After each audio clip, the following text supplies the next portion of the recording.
I am the son of a people or a nation which has suffered. Maintenant, l'avenir de votre pays.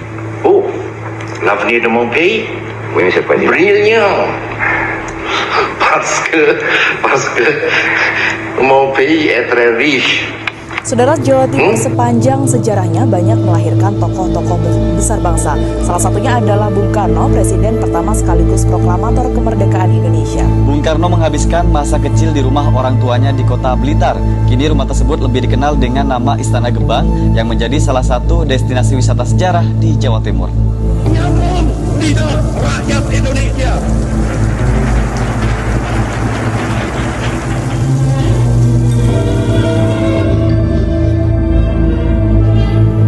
Saya berbicara di sini sebagai presiden, pemimpin besar revolusi Indonesia. Kecil Soekarno atau yang dikenal dengan Bung Karno.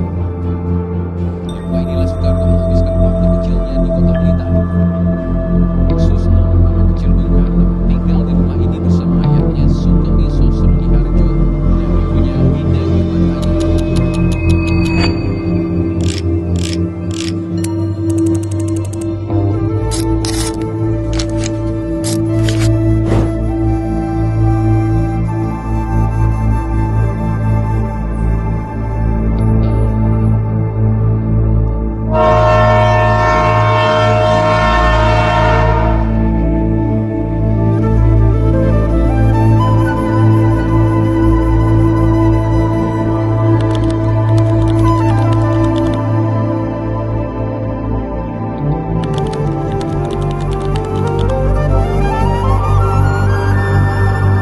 Istana Gebang ini sudah sejak tahun 1884 dibangun dan dihuni dimiliki oleh Belanda yang bernama Christian Bordier sebagai rumah dinas ya.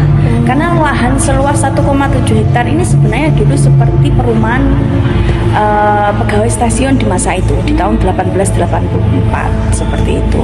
Jadi yang menempati namanya Christian Bordier ini dulu rumah Belanda dibangun pada tahun 1880. Alasan kenapa sampainya Bung Karno dan keluarga di kota Blitar itu karena ayahnya Bung Karno yang bernama Raden Sukemi Sosrodiharjo itu beliau sebagai seorang guru. Ketika di masa itu ayah Bung Karno sudah mau pensiun. Itulah kenapa Bung Karno dan keluarga memilih menetap dan memboyong seluruh keluarganya menuju ke Blitar.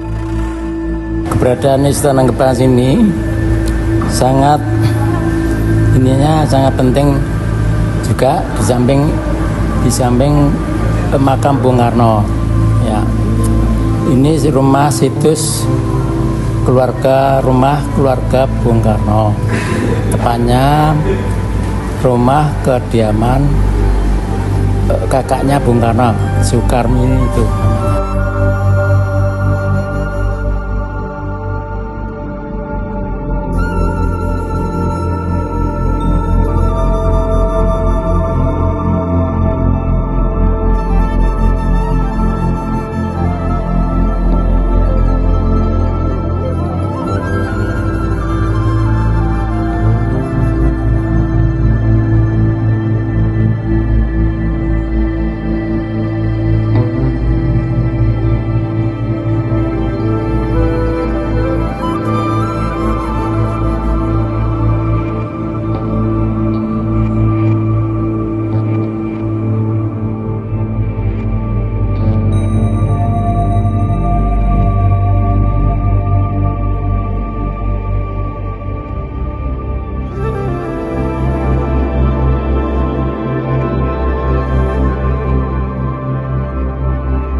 Jadi sebagai warga asli Kota Blitar, kita sebagai anak muda yang sering nongkrong-nongkrong di sini, kita tuh bangga banget punya salah satu situs bersejarah yaitu Istana Gebang yang jadi tempat lahir dan masa kecilnya Bung Karno. Kayak suatu daya tarik sendiri sih buat Kota Blitar, dan pastinya keberadaan Istana Gebang ini selain buat sarana sejarah juga bisa memajukan ekonomi UMKM yang ada di daerah Kota Blitar.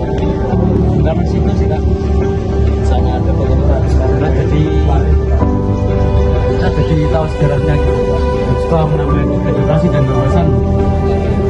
Ya tentunya di warga, terutama khususnya di warga Blitar kota ya, ini sangat bangga karena ini adalah istana yang mengandung sejarah ya, sejarah terutama sejarah kemerdekaan. Harapan saya Istana Gebang ini intinya dikelola dengan baik sama pemerintah Kota Blitar. Intinya bisa maju, pengunjung ini bisa berkunjung ke Istana Gebang dengan lebih meningkat lagi yang dulu-dulu. Di pesan kami, jangan pernah lupakan sejarah, belajarlah tentang bagaimana bangsamu berdiri, dan berkunjunglah ke tempat-tempat di mana pernah menjadi saksi bisu bentuk perjuangan negara ini untuk merdeka. Keberadaan Istana Gebang sebagai rumah masa remaja Insinyur Soekarno tidak hanya memiliki nilai sejarah, tetapi juga nilai ideologis yang kuat bagi masyarakat Blitar dan bangsa Indonesia. Kesadaran cinta tanah air masyarakat terhadap situs ini dapat dilihat melalui bagaimana masyarakat memahami nilai sejarah, mengapresiasi koleksi yang ada, dan berpartisipasi dalam pelestarian. Kita tidak hanya melihat rumah tersebut sebagai bangunan lama, tetapi sebagai simbol lahirnya gagasan kemerdekaan yang membawa Indonesia menuju identitasnya sebagai bangsa merdeka. Pelestarian Istana Gebang oleh pemerintah Kota Blitar memiliki dampak langsung pada peningkatan kesadaran masyarakat terhadap nilai sejarah dan identitas nasional. Aksi pemerintah tersebut memberikan contoh teladan bagi masyarakat mengenai pentingnya menjaga situs sejarah. Masyarakat yang merasa bangga terhadap identitas lokalnya memiliki tingkat rasa cinta tanah air yang tinggi. Karena identitas nasional dibangun dari identitas lokal yang kuat. Kebanggaan warga Blitar terhadap rumah sejarah ini merupakan wujud langsung cinta terhadap tokoh bangsa dan kontribusi lokal terhadap sejarah Indonesia.